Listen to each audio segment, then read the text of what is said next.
Assalamualaikum warahmatullahi wabarakatuh. Alhamdulillahirabbil alamin wassalatu wassalamu ala asyrafil anbiya'i wal mursalin wa ala alihi wa sahbihi ajma'in amma ba'du.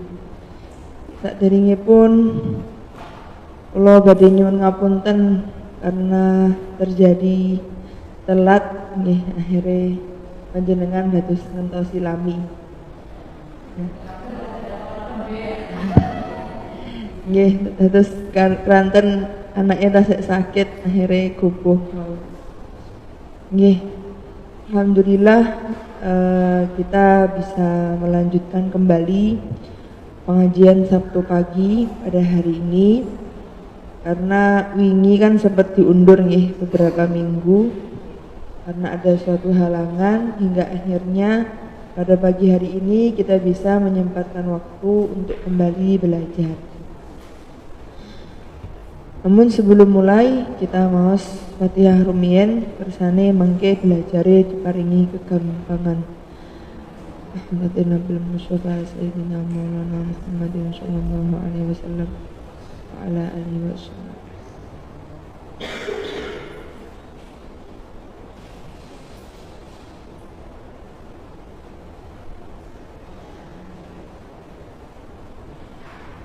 Sirril Fatihah. A'udzu billahi minasyaitonir rajim. Bismillahirrahmanirrahim. Alhamdulillahirabbil alamin arrahmanir rahim maliki yaumiddin. Iyyaka na'budu wa iyyaka nasta'in shiratal mustaqim shiratal ladzina an'amta 'alaihim ghairil maghdubi 'alaihim. Alhamdulillah, monggo mari kita buka materi kita pada pagi hari ini. Namun sebelumnya kalau pastikan dulu ibu-ibu saat ini sehat nggih? Alhamdulillah, masih diberikan kesempatan untuk belajar lagi nggih. Alhamdulillah. Mari kita mulai materi kita pada pagi hari ini. Asik kemutan mboten materi-materi ingkang nate kita pelajari saderenge. Insyaallah nggih, sekedhik-sekedhik. Nggih. Terus niki memang masih ada kaitan sebelumnya. Jadi mungkin nanti kula sedikit menjelaskan kembali tentang keterangan-keterangan kita yang sudah lalu.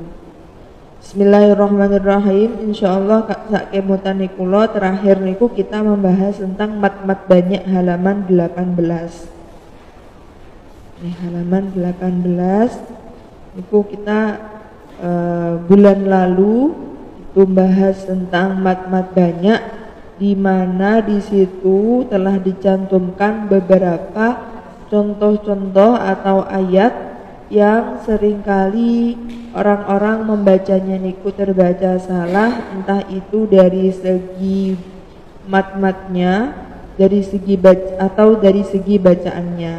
Nah, sekarang karena kita sudah membahas tentang mat-mat banyak, mari kita lanjutkan pada judul yang berikutnya. Apa niku judulnya? Tanda sukun dan tasydid. Nah, jadi pada pagi hari ini kita bahas tentang tanda sukun. Artinya berarti kita bahas tentang harokatnya. Nggih, dados menawi sadereng-saderengipun kita bahas tentang napa waosanipun. Tapi untuk kali ini kita bahas tentang harokatipun. Nah, ketika kita memahami bagaimana kandungan atau arti di dalam harokat tersebut, maka dalam membaca Al-Quran pun kita juga akan bisa benar. Okay. Terus menawi panjenengan kemutan riyen pas bulan puasa niko, kula nate sedikit membahas tentang atau sadurunge bulan puasa nggih kadose tentang Rasul Utsmani. Nggih. Tasik kemutan mboten napa nembe semerap yang namanya Rasul Utsmani. Tasik mboten kemutan berarti nggih. Rasul Utsmani. Nggih. Terus kalau sedikit kembali menjelaskan bahwa yang namanya Rasm Utsmani ini adalah suatu macam tulisan di dalam Al-Qur'an. Ya. Terus era setelah zaman sahabat Sayyidina Utsman niku, setelahnya niku semua di seluruh dunia itu merubah tulisan-tulisan yang selama ini mereka miliki, entah itu mereka menulisnya sendiri ataupun menulisnya itu dari temannya. Nah, niki semenjak zamannya Sayyidina Utsman niki mulai berganti dengan yang namanya Mushaful Imam, atau sekarang bisa kita katakan dengan nama istilah Rasm Utsmani. Dados menawi panjenengan sekarang menggunakan Al-Qur'an, ya. Sekarang punya Al-Qur'an, entah itu di rumah-rumah atau di masjid nih, atau seringkali kita menemukan Al-Qur'an di tempat-tempat ziarah. Nah, Al-Qur'an yang selama ini kita tahu itu namanya adalah Al-Qur'an Rasm Utsmani. Karena Al-Qur'an setelah zamannya Sayyidina Utsman ini sudah berganti menjadi Mushaful Imam, sudah berganti yang istilahnya bisa kita sebut dengan nama Rasm Utsmani. Nah, masalahnya terkadang wonten Rasm Utsmani ingkang bertajwid, wonten Rasm Utsmani ingkang boten bertajwid. Loh, maksudnya pripun Rasm Utsmani yang bertajwid dengan Rasm Utsmani yang tidak? Nah, dados wonten beberapa pendapat yang mengatakan bahwa mengharokati Al-Qur'an ini ada ketentuan-ketentuannya. Ada juga yang berpendapat bahwa mengharokati Al-Qur'an ini dengan ketentuan-ketentuan yang lain. Jadi kadang kita seringkali menemukan Al-Qur'an dengan harokat-harokat yang kadang berbeda. Wonten sing harokate niku kadang wonten harokate, kadang nggak ada harokatnya. Maksudnya bagaimana? Kadang panjenengan akan pasti menemukan suatu huruf yang nggak ada harokatnya. Ada juga menemukan suatu huruf yang ada harokatnya. Nah, niki hal yang semacam niki akan kita bahas pada pagi hari ini.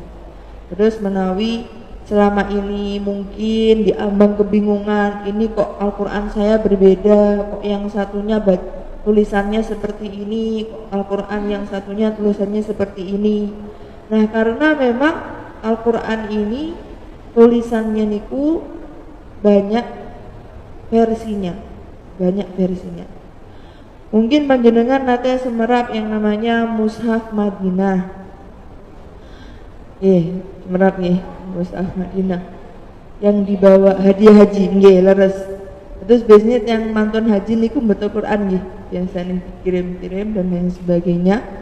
Atau mungkin panjenengan juga selama ini menggunakan mushaf yang namanya Mushaf Standar Indonesia.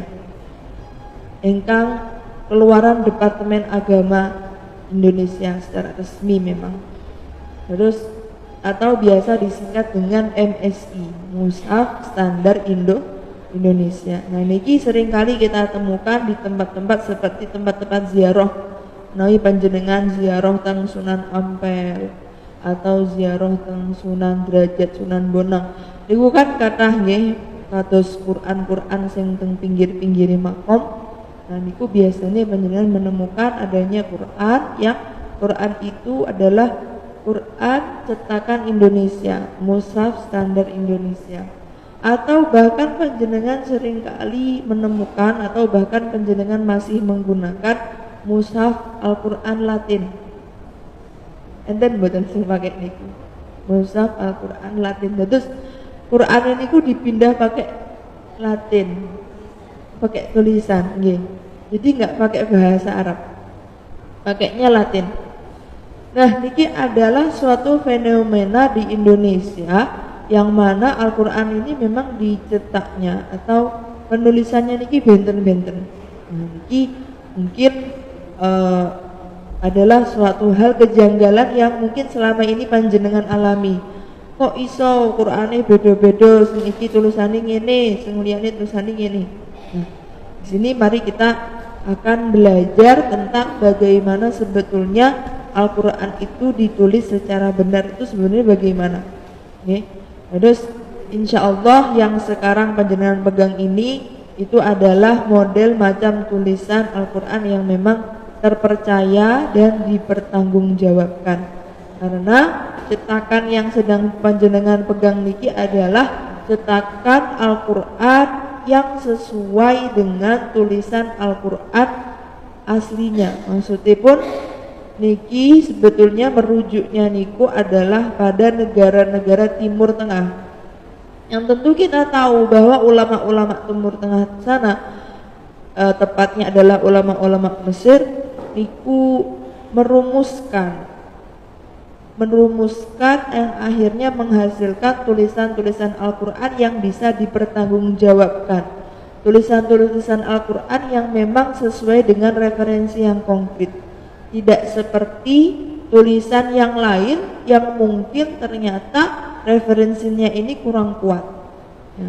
Salah satunya adalah Mushaf Standar Indonesia atau Mushaf Latin, karena memang Mushaf Standar Indonesia niki sedikit sempat ditentang oleh penulis yang mencetak niki. Ya, terus niki kan engkang merumuskan keterangan-keterangannya niku kan asline saking Mbah Yai Maftuh, yakni adalah pengasuh Pondok Pesantren Lirboyo, salah satu pengasuh Pondok Pesantren Lirboyo engkang sampun wafat.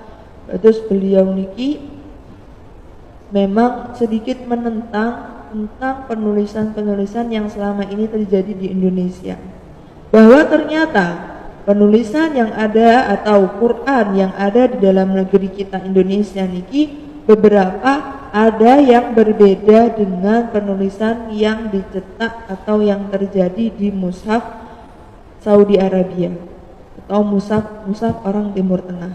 Nah, akhirnya kalau kita pikir-pikir kembali, ya tentunya kita pasti pengen ikut sesuatu yang terpercaya, sesuatu yang referensinya itu kuat. Terus makanya pun sempat penulis niki niku membuat suatu buku yang memang sedikit menentang tentang bagaimana tulisan-tulisan yang terjadi di negara kita.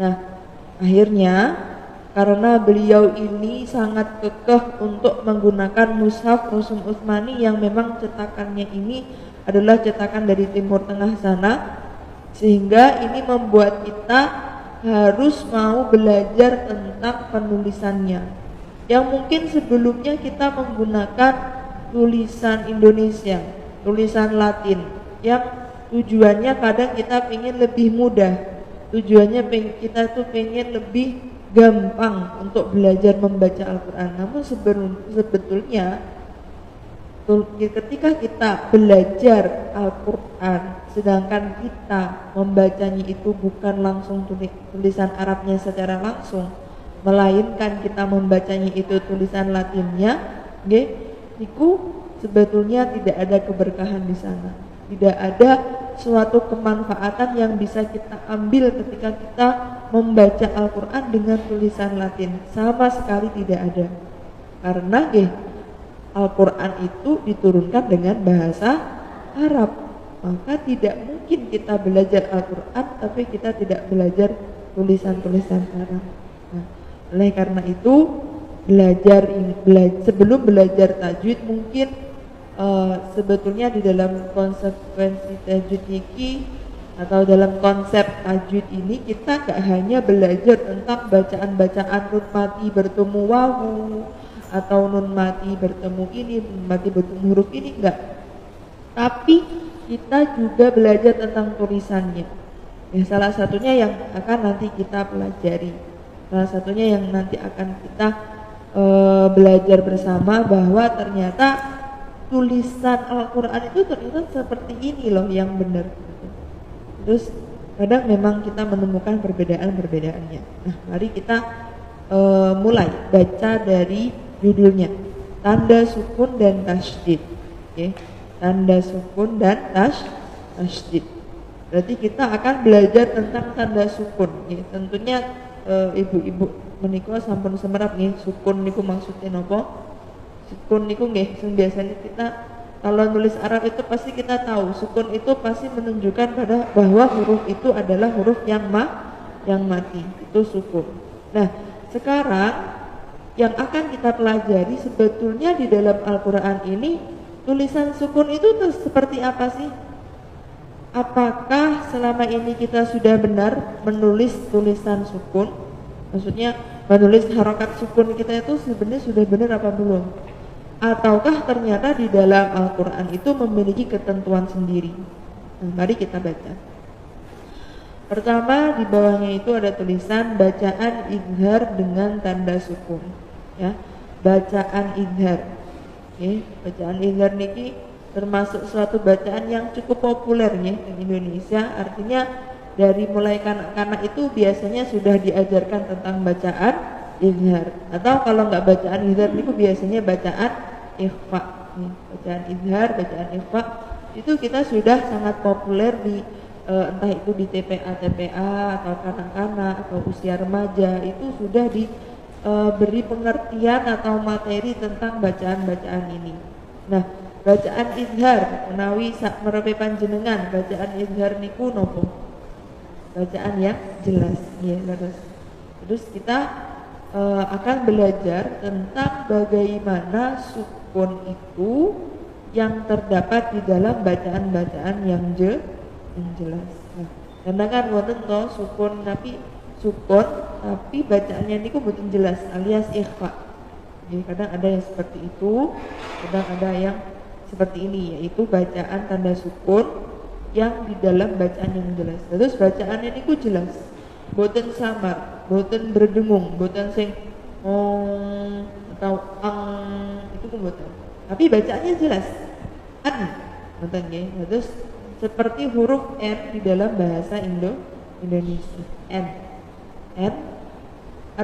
nun, ini adalah bacaan izhar yang jelas. Nah, mari kita lanjutkan tulisannya. Dalam Mushaf Rosen Utsmani, nah niki wau sampun kula singgungkan bahwa Mushaf Rosen Utsmani itu adalah Quran yang selama ini kita pelajari.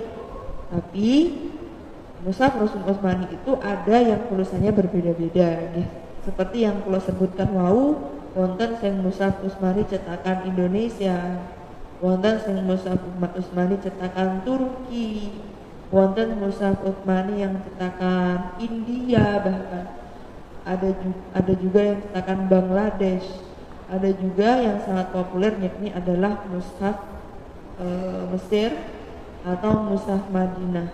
Itu adalah berbagai macam tulisan Al-Quran yang aslinya semua sama Rosen Utsmani, cuma berbeda-beda aja cetakannya. Nah, tapi yang sangat dianjurkan oleh penulis ini adalah mushaf cetakan sesuai dengan ketentuan keputusan ulama-ulama Mesir, hingga akhirnya mushaf Madinah itu mencetak mushaf yang seperti itu, mushaf yang memang sudah disepakati oleh ulama-ulama Mesir. Nah, menurutnya penulis niku, menurutnya Mbah Yai Maftuh, karena apa yang sudah dicetuskan oleh para ulama Mesir ini referensinya sangat kuat dan sangat bisa dipertanggungjawabkan. Nah, sekarang nih, kalau andaikan kita punya dua pedoman, yang satunya referensinya kurang kuat, yang satunya referensinya benar-benar sangat kuat dan ulama-ulamanya pun terpercaya, kira-kira kita pengen ikut yang mana? Yang referensinya lemah atau yang referensinya kuat? Tentunya yang kuat, karena kelak semua yang kita dapatkan, yang semua kita pelajari, kelak di yaumil kiamah nanti itu pasti ada pertanggungjawabnya, pasti semua dipertanggungjawabkan.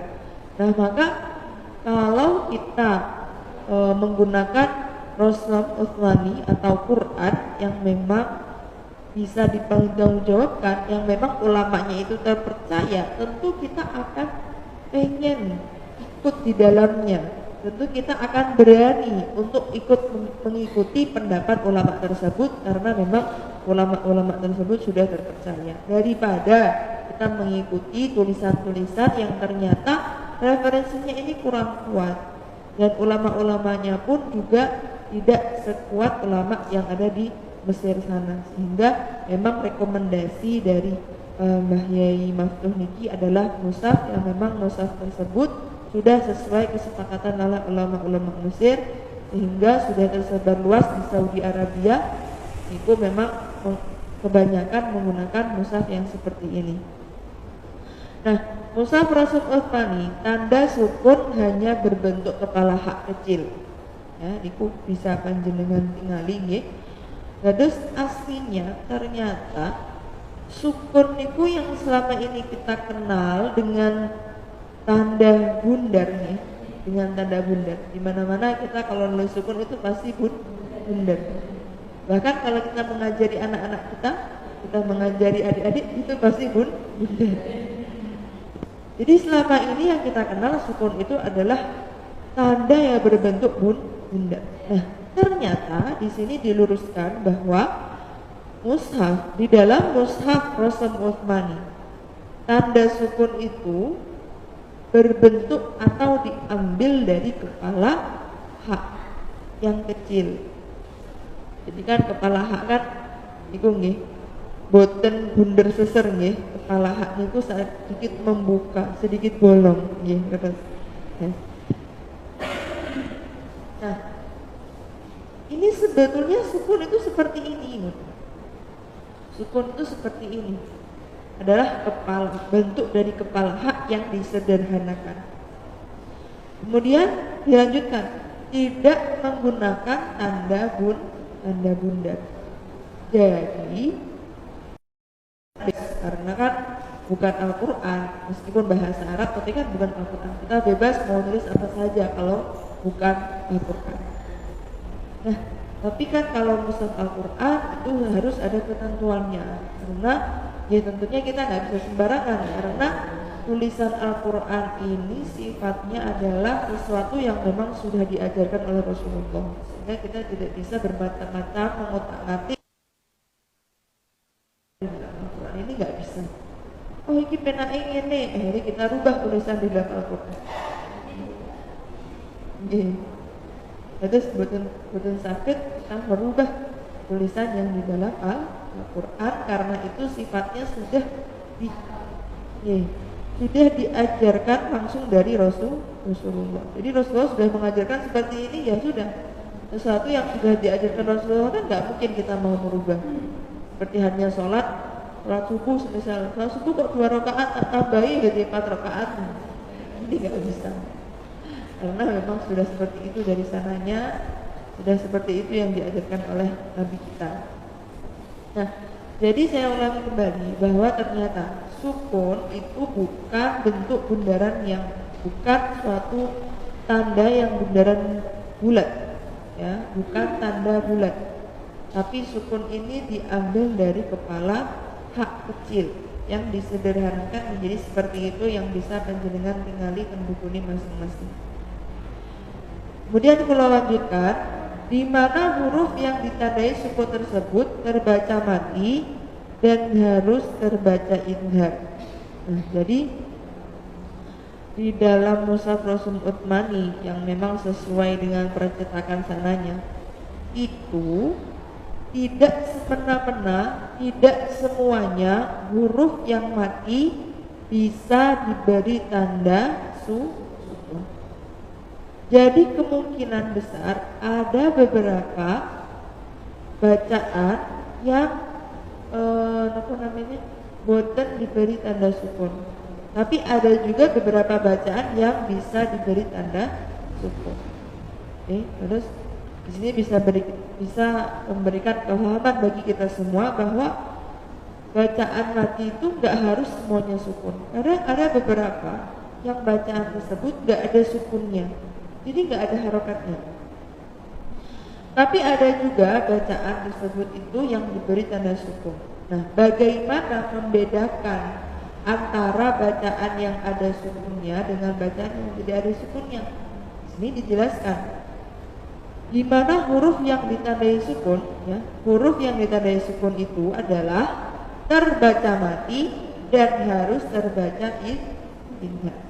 Berarti bacaan yang bisa diberi tanda sukun adalah bacaan yang dibaca dengan bacaan idhar atau dibaca jelas.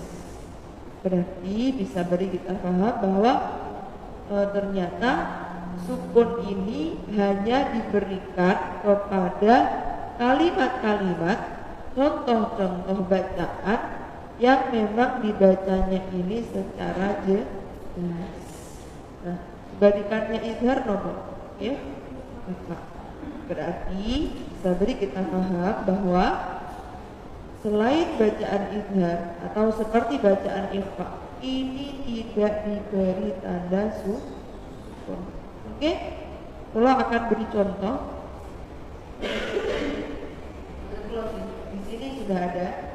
Di sini sudah ada beberapa bacaan yang memang tidak diberi tanda sukun. Karena tanda sukun ini hanya diperuntukkan untuk bacaan-bacaan yang izhar saja. Bagi bacaan yang tidak izhar maka tidak diberi tanda sukun. Kemudian kalau lanjutkan, yaitu dibaca yang jelas. Izhar itu dibaca jelas. Tidak boleh lama-lama. Ya, nggak boleh kita baca izhar ini hampir sama kayak ikhfa. Ikhfa kan boleh lama ya. Kayak misal berdengung kan boleh lama. Misal memati bertemu huruf kok hingga menghasilkan bacaan ikhfa. Ini kan boleh lama. Yang jadi kita bacanya bukan yang tapi yang dibacanya prosesnya ini lama. Kita berdengungnya bisa lebih dari 1 detik atau lebih dari 1 harakat. Nah, namun kalau kita mau baca bacaan izhar ini nggak sama seperti bacaan ikhfa yang boleh bisa membacanya itu dengan sampai lama, dengan sampai lebih 1 detik. Itu nggak boleh. Jadi kalau kita mau baca bacaan izhar ini harus dibaca jelas, tidak boleh lama-lama, dan atau tidak boleh sampai samar dan serupa dengan huruf selanjutnya. Jadi bacaan ini pun jelas. Misal wau kalau terangkan ini sama seperti huruf N yang ada di dalam bahasa Indonesia. Jadi dalam bahasa Indonesia kan kita ada istilah huruf N. Itu adalah suara izhar. Suara izhar seperti itu. Dan nggak boleh kita bacanya yang lama. Nggak boleh. Karena kalau kita membaca dengan tempo yang lama, justru akan menghasilkan bacaan yang bukan izhar. Jadinya bukan bacaan izhar lagi, melainkan bacaan sampai sini dapat dipahami. Terus kesimpulannya, di dalam Rasul Utsmani, di dalam Al-Quran Mushaf Rasul Utsmani yang percetakan ini itu tidak ditandai dengan bundar, ya, tandanya itu bukan bundar, melainkan tandanya ini diambil dari kepala huruf hak yang disederhanakan. Dan kalimat yang bisa diberi tanda sukun ini adalah kalimat yang bacaannya itu jelas. Ketika bacaan itu terbaca dengung, maka kalimat tersebut atau huruf itu tidak diberi tanda sukun. Kemudian kalimat tersebut kalau sudah dibaca jelas, maka tidak boleh berlama-lama, tidak boleh dengan tempo yang lama, tidak boleh samar atau menyerupai huruf yang selanjutnya. Ini tidak boleh. Nah, saat ini contohnya, ketika kita sudah belajar tentang materinya, teorinya seperti apa, keterangannya sudah dijelaskan, maka akan sangat lebih mudah kalau kita kembangkan dengan contoh-contoh. Karena biasanya menawi kita belajar contoh ini, kita akan menjadi semakin paham. Oh, ternyata contoh bacaannya seperti ini. oh ternyata tulisannya itu seperti ini. Pertama yang dicantumkan di sini itu ada kalimat yanhauna anhu wa yanauna anhu. Oke. Atau kalau di dalam bacaan Al-Qur'an huruf terakhir karena waqaf itu pasti akan menjadi mati. Berarti bacaannya menjadi yanhauna anhu wa yanauna anhu. Jadi bukan anhu tapi wa yanauna anhu. Jadi nunnya mati, kemudian ada hembusan dari huruf haknya. Karena hak itu makhrajnya adalah pada tenggorokan, kemudian menghembuskan nafas. Nah, di sini bisa panjenengan ningali tangguhane masing-masing. Yanhauna yang kula bahas di sini adalah huruf nun dan huruf wawunya. Ya, huruf nun dan huruf wawunya. Bisa panjenengan ningali yang beriku nun kalian wawu diberi tanda su. Oke, berarti ini jelas. Ya, bacaannya jelas. Tidak boleh kita mendengarkan bacaan ini. Misal kita mau berlama-lama di dalam huruf nunnya. Yanhauna anhu wa yanauna anhu. Ini tidak diperbolehkan.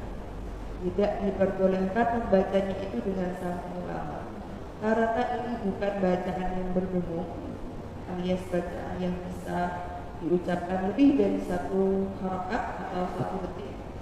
Tapi ini adalah bacaan yang indah, bacaan yang memang jelas. Namanya aja jelas, berarti kan harus dijelaskan. Boten sama, seperti itu sesuatu yang mendengung. Itu namanya sama. Tapi kalau jelas, ada kurang ini. Yanhauna, wawunya ini diberi tanda sukun karena memang jelas. Yanhauna, wawunya jelas-jelas dibaca waw, bukan yang dibaca mat. Di sini kan wonten terus nuhiha, itu kan boten bacaannya kan boten sing nuhiha, boten ya. Tidak huruf wawu asli, bukan makhrajnya huruf wawu, tapi meminjam dari suaranya huruf wawu.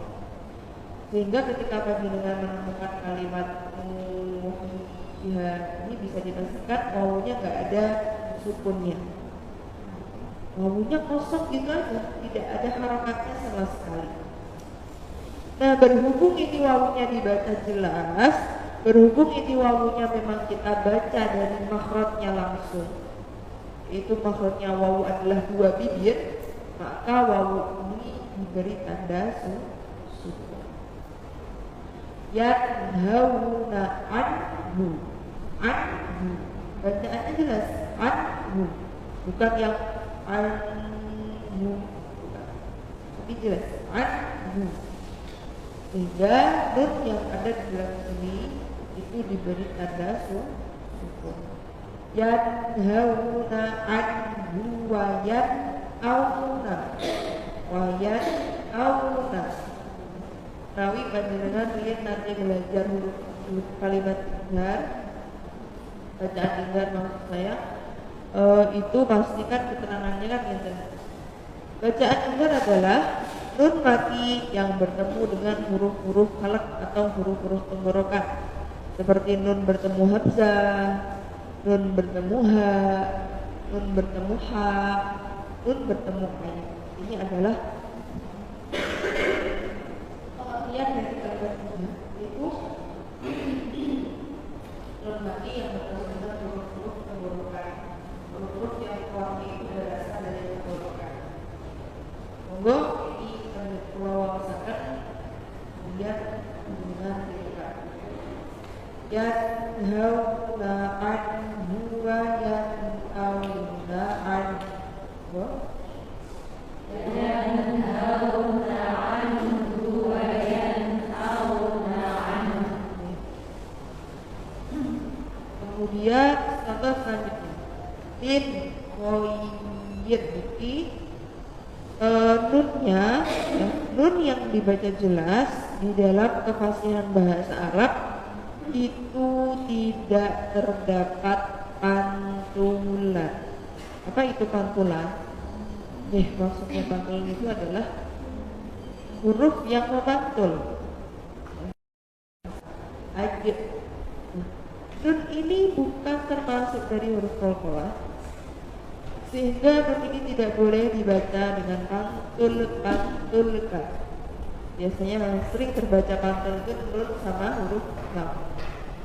Alhamdulillah. Jadi ini yang perlu kita hindari. Atau yanhauna anhu, ini adalah sesuatu yang perlu kita hindari. Memang secara makna nggak bisa berubah, namun secara kefasihan, secara tajwid yang baik, ini tidak diperbolehkan memantulkan nun. Jadi cara bacanya itu bukan yang bisa jangan. Kadang-kadang kita seperti itu, ya. Jadi biasanya lebih gampangnya mungkin kalau benar lebih gampang mudah itu terus misalnya orang nyanyi dangdut kan biasanya orang mantul-mantul sekarang. Orang kalau nyanyi dangdut kan ada nyanyian itu dipantul-pantulkan kan. Nah, dalam bahasa Arab tuh nggak ada seperti itu tuh betul enter. Terus bacaannya itu nggak dipantul-pantulkan. Bacaannya itu ya jelas al, bukan yang aduh atau al. Nah, ini nggak ada. Kalau lanjutkan min khoyir, ini juga jelas mati bertemu huruf ko ini adalah huruf halak. Monggo diwas 1, 2, 3. Min khoyir. Ini tidak selesai karena waktu seperti tadi anhunya dibaca an, maka min khoyirnya dibaca min khoyir. Monggo sarang-sarang balik min khoyir. Terus contoh yang selanjutnya nabi. Ini yang perlu diperhatikan adalah nabi, hamzahnya bertemu sama ain. Hamzah bertemu sama ain. Seringkali kita melupakan hamzahnya sehingga kita akhirnya tidak membaca hamzahnya sama sekali. Dan akhirnya kadang seringkali orang tuh bacanya langsung seperti ini. Nabi ibadi. Hamzahnya ketinggalan, hamzahnya nggak terbaca. Ini makanya baru kita perhatikan hamzah di sini terdapat harakat sukun, artinya hamzahnya dibaca jelas. Jadi caranya baca hamzahnya dulu. Nabi ibadi, nabi ibadi. Hamzah kali ain kan jelas benten ini. Hamzahnya a, ainnya a. Ainnya kan a, bukan a. Karena kan waktu ain itu a, alaihi. Nah ini juga nggak ada di dalam bahasa Arab. Dalam bahasa Arab tuh nggak ada istilah nt, ainnya dibaca a, nggak ada. Maka cara bacanya di hamzahnya dulu dikeluarkan suaranya, kemudian ainnya dibaca. Nabi ibadi. Semua sarang-sarang. Nabi ibadi. Iabadi. Iabadi. Nanti tampakkan tokohnya atau pantulannya kalau riba ini boleh dipantulkan. Tunggu. Nah kalau semacam huruf ba ini nggak sama kayak huruf nun ya. Kalau huruf nun nggak boleh dipantulkan, tapi kalau ba ini sangat-sangat boleh dan bahkan harus dipantulkan. Di abadi itu adalah salah pantulan. Kemudian ini contoh yang sering sekali para pembaca, apalagi di kalangan usia remaja, itu banyak yang salah membaca tentang kalimat ini, yaitu faqad dol. Banyak yang mengira, oh dal ini sama kayak huruf dot, sehingga kita kalau menyebutkan kalimat ini langsung saja ke huruf dot, dia juga sama suaranya. Ini adalah pemahaman yang salah. Jadi cara bacanya itu bukan yang langsung faqad, karena ada yang nggak bisa. Jadi cara mausan itu bukan yang langsung dilebetkan ke huruf dotnya, melainkan dalnya ini itu dipantulkan dulu, sama kayak huruf ba tadi. Ba tadi dipantulkan, maka dal ini juga dipantulkan. Jadi cara bacanya faqad, karena lamnya ini tasydid ya, harus tekan. Kalau ada huruf tasydid itu ditekan, suaranya dinaikkan. Jadi yang asalnya menawi kalau dianalogikan volumenya itu 1, tapi kalau menurut tasydid angkatkan volumenya jadi 2. Faqad, enggak?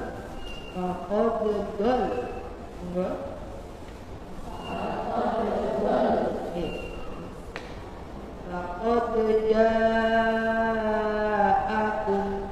enggak? Qad sami'a. Ini juga sama dari dalnya itu ya, yang diperhatikan itu dalnya. Kemudian nabijat dulu.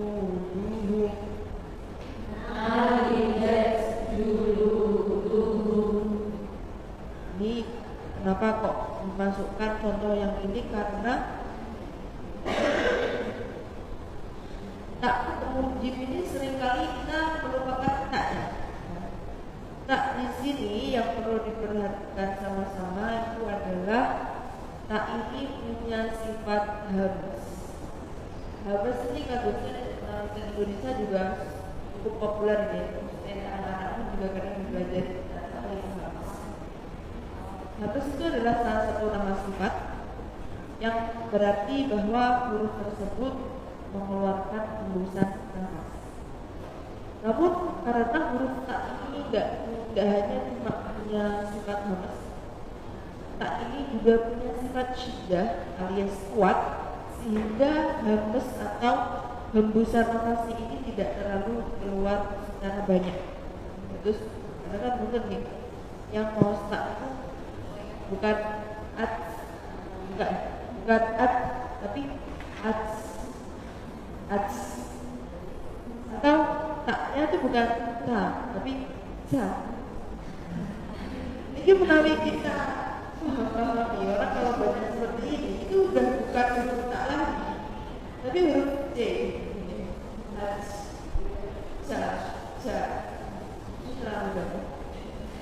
Terlalu banyak hembusan nafasnya. Jadi salah satu yang memiliki huruf tak ini adalah berdesis, keluar suaranya atau suara hembusan nafasnya, tapi nggak terlalu banyak, sedikit mawar. Kadarnya itu ibarat kalau air setengah gelasnya, nggak penuh, tapi setengah gelasnya.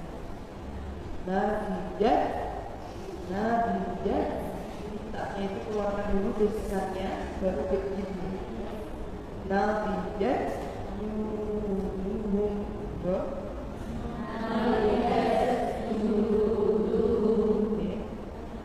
wa izayyana lahum.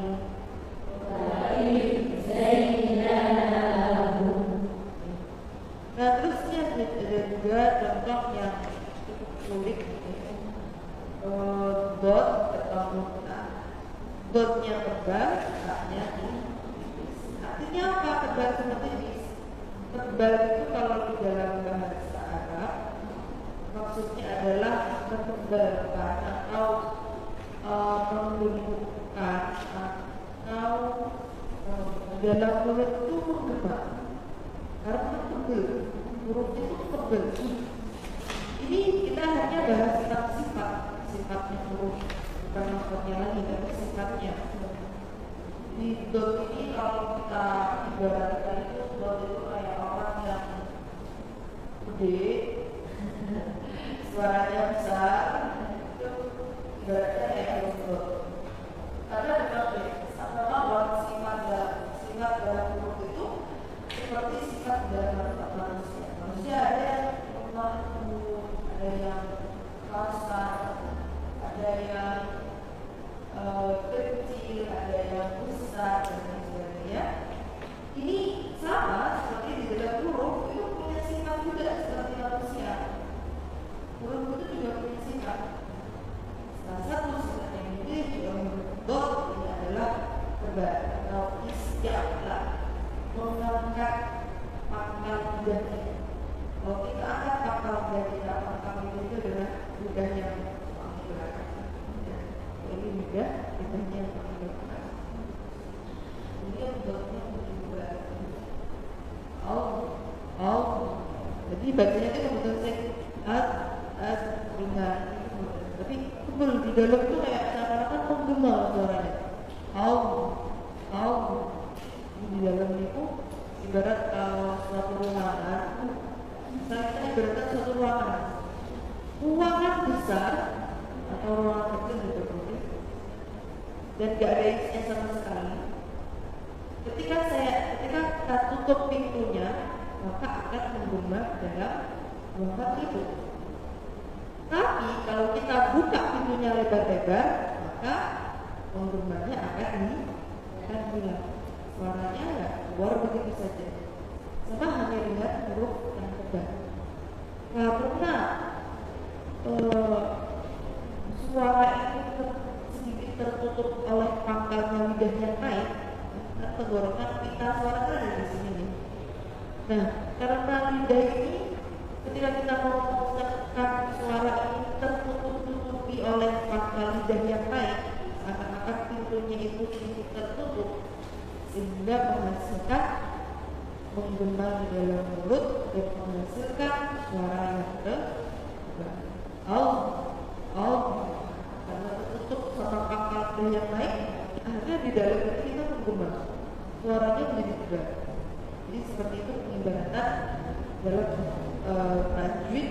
Mana itu yang tebal, maksudnya tebal bagaimana, dan bagaimana proses yang dihasilkan. Wahum, tebalkan dulu dotnya karena dot tebal, baru ke letaknya. Ini mungkin kadang yang remaja saja masih sulit, apalagi yang kita sudah dari ibu ada begini. Wahum, saknya ini tipis, nggak boleh saknya ini kita tebal kayak rumput, karena pangkal lidahnya nggak naik. Jadi sebetulnya kita mempelajari maksud itu kita juga mempelajari bergerak-gerikan lidah kita. Dan kita mempelajari maksud itu kita juga mempelajari bergerak-gerikan lidah kita. Apakah lidah kita naik? Apakah lidah kita itu tegang? Apakah lidah kita itu rileks? Ini yang ingin kita bahas. Dot itu dengan lidah yang tegang, nah lidah yang rileks. Jadi lidah ini tidak yang mengangkat ke atas, mengangkat ke langit-langit atau rahang ke atas, tapi kita rileks.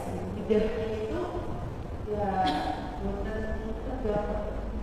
Jadi lidahnya ini buatannya yang biasa.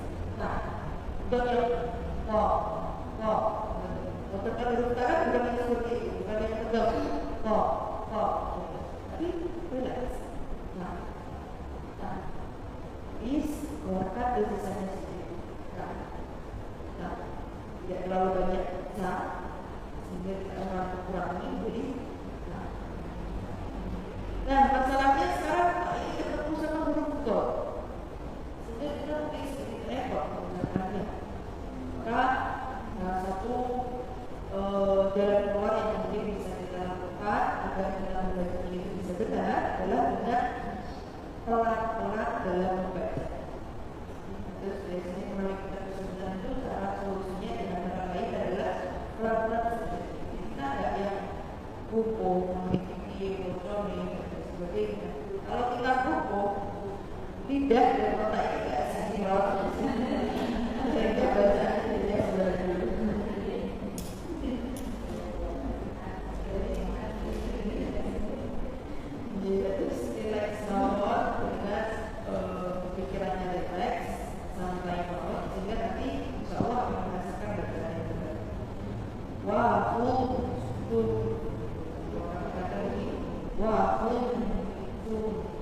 Terus dotnya bulan kebagian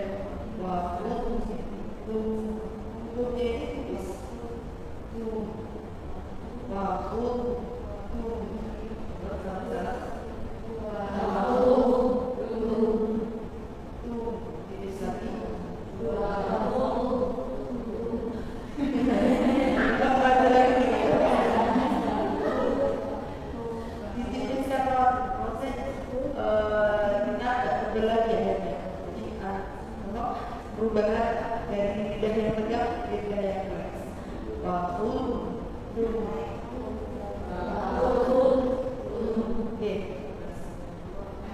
Oke, pas kelompok bukan dari kelompok. Karena sebenarnya kalau seperti ini kelihatannya belum benar.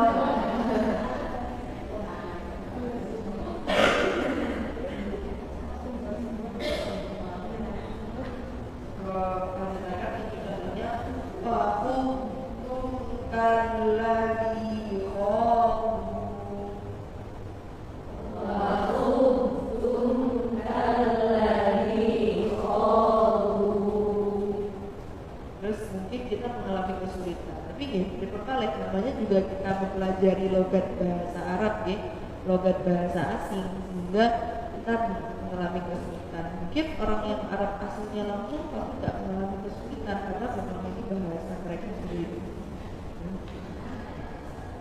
Kemudian ini juga kesalahan yang sering terjadi, dot sama koknya ini bergabung sama nur akhirnya, maka kita harus jelaskan dulu huruf dotnya. Caranya dot ini dikeluarkan dari, kalau kita bahas cover ya, sekarang bahas cover. Dot adalah huruf yang keluar dari tepinya lidah, atau bahasa Arabnya hafatul lisan. Hafatul lisan ini adalah tepinya lidah. Jadi kalau lidah kan bentuknya ada sedang, maka tepinya lidah itu adalah yang ini, sisi tepi lidah. Jadi bukan yang depan. Dot itu mengeluarkannya bukan dari depan, tidak seperti dari. Tapi dot itu sebenarnya penekanannya itu di sini. Makanya kadang kita menemukan orang menekan maksudnya dot itu kadang ibunya sampai berbulu. Itu mungkin suatu usaha untuk penegakan huruf dot. Tapi perlu diingat dot ini maksudnya itu bukan sampai yang kayak ada orang yang lidahnya itu nempel ke ini, penggelembungnya itu penggelembungnya itu bukan sih penggelembung karena apa itu, tapi penggelembung karena lidahnya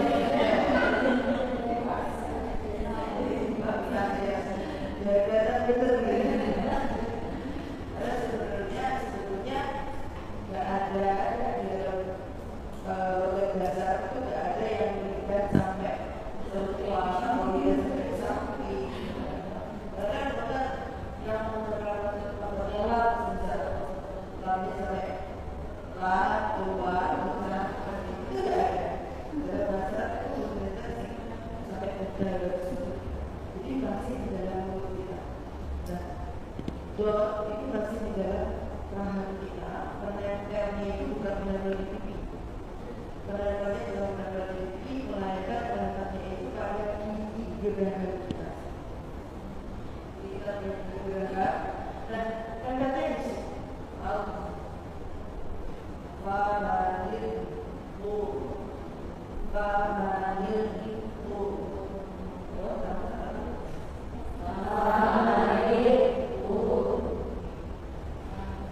Kok ini bukan satu kasar sekat.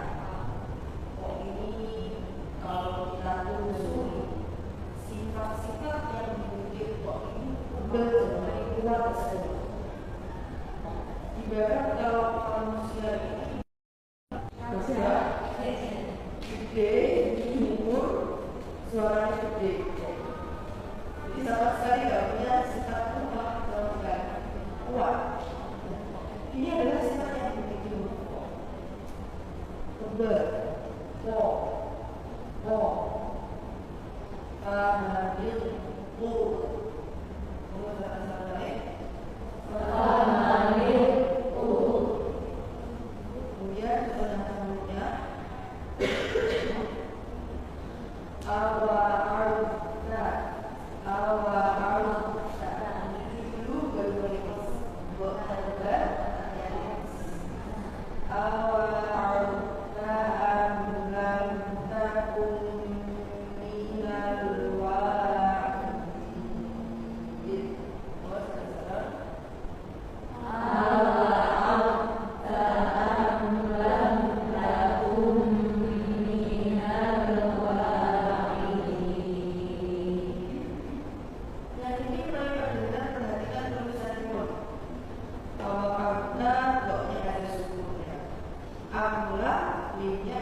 Ya Allah, air mata bapak ini.